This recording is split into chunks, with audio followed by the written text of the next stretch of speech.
At this point, we've gained access to the system, and now we have to figure out what to do with that access. Depending on the level of access gained by the exploit or the vulnerability, we have a couple of different things here. And that's why this step has been moved in just after gaining access to the system. Privilege escalation and owning the box basically means that we want to have administrative access or more access than we currently have, possibly gaining access to privileged information or gaining a privileged account.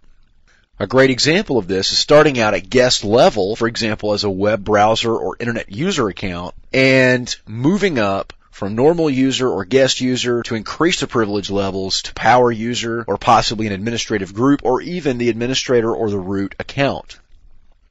The term owning the box means gaining full control over the system. Often this might mean stopping services, changing vulnerabilities around. A very common tactic out in the field is actually to take the system over, and we want to lock that system down so even the sysadmins can't get to it and other hackers can't exploit it as well. So when you see a live hacker in the field performing attacks against somebody without permission, they want to get access to it, and they want to own that box by having full control over the system, usually more so than even the administrators have. So privilege escalation can be defined out for us in a great example. Let's go back to that PHP application we were talking about earlier. In the particular statements that I was running against that web application, I was able to read the records in the database. I was able to go in and actually see what was happening inside the database by running certain queries and post statements against the database through the web application.